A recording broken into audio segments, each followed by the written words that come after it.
There's nothing more maddening than hitting a perfect drive and then walking up to your shot in the fairway, pulling out a fairway wood or a hybrid or an iron, and just hitting a grounder or a top shot. You feel like you just messed up a good hole, and sometimes it gets so bad that it almost makes you want to quit, doesn't it? Well, keep watching all the way to the end, because I'm going to give you a simple solution that's going to help you pop those fairway shots up in the air for a distance every time. And I promise it's going to be super simple.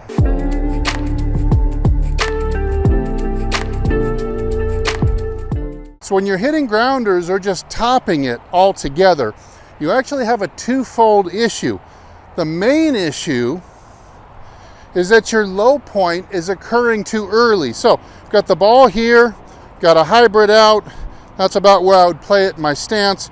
You see where the stick is? We're going to pretend that that is my low point. We'll get in here for a close-up view in a second. But watch this. If I were to bottom out, and of course the head of the club will catch up to the handle of the club too soon. You're bottoming out too early. Let's say this is about 5 inches behind the ball. What's going to happen from here is the club is going to catch the ball in the ascent and hit the top half, the equator if you're lucky. If you went back even further, your club might pass right over the top of the ball and you would whiff altogether. So, hey, leave it down in the comments if you've ever even whiffed a fairway wood. That's embarrassing.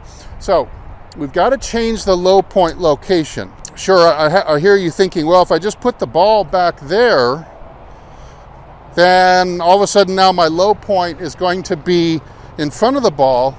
You know, this might work, and it might be a good band-aid to use if you're out on the course and you're really having an issue with topping it. You might be able to pop it up in the air clean some of the time, and maybe that gets you to the house with a few less strokes, but that Band-Aid is not going to last more than a week before you're topping it again.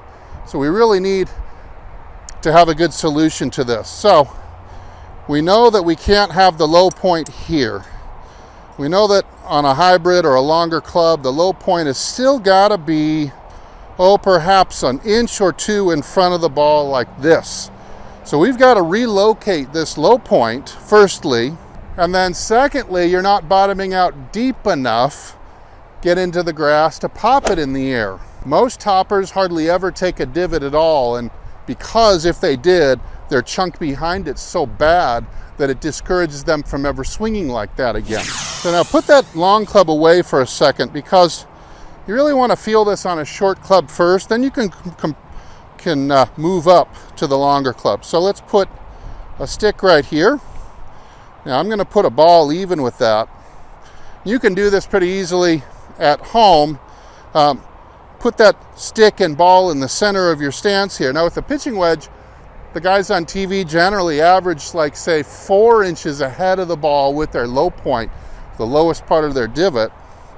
In this exercise, you can start really little, but line the face up square behind the stick, and with little back and forth swings, see if you can avoid the stick and strike the grass with a thumping sound like that in front of it. So it's two different sounds that I will hear if I strike the mat a certain way. I can hear a brushing sound if the club is just kind of levelly going through the top of the grass, and then I might hear a thump sound if I've got a little bit more angle of attack and the divot depth is deeper. So remember, it's a twofold issue. Not only do we have to relocate the low point in front of the ball, but we also now have to practice going deeper into the ground, because the ground at this point won't be your enemy anymore. Now it's going to be your friend. So a lot of people that I see that might hit grounders or top it, just because they locate the low point ahead doesn't stop them from topping it. You could still top the ball by bottoming out. You see, my low point was 4 inches in front of the ball, but I never got the club, the bottom of the club, down past the top half of the ball. So this exercise is great. You can build on this. Little swings back and forth, hitting front, thump, and thump, just like that. And then since there's a ball right next to it, you can just quickly set up and copy. And boy, we have a Really nice compressed ball strike there, very solid, popping up in the air quite nicely. It'll happen every time if you can get these two things right. Now, you might have a hard time doing what I was just doing, which is thumping in front of the stick. So let me give you some clues on how I'm making that look easy so that you can make it look easy too. You'll notice, and you'll probably find this feel as you work the problem for a solution. The solution is strike a thumping divot in front of the stick and not hit the stick, which would mean that you're bottoming out behind it, right?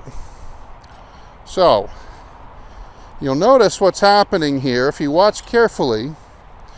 As I take this small backswing, I've got this little subtle shift to the left side and rotation of the chest and the belly button, and that moves the low point forward. Remember, that's got to be done out in front of the strike.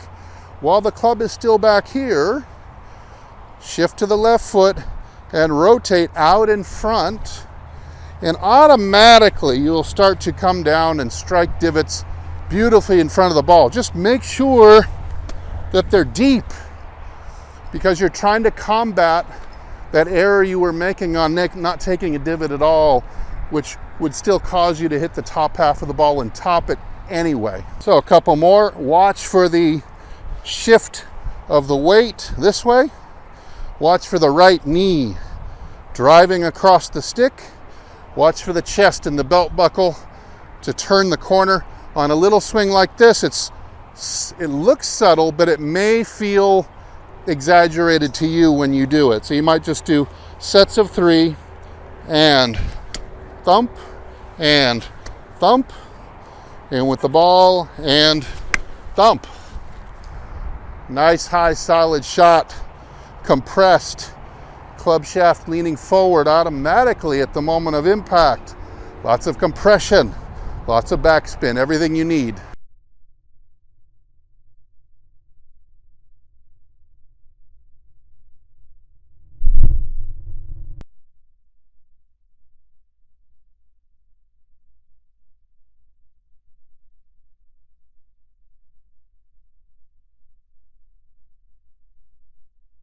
Notice the ball position is different. It's closer to the front, like this.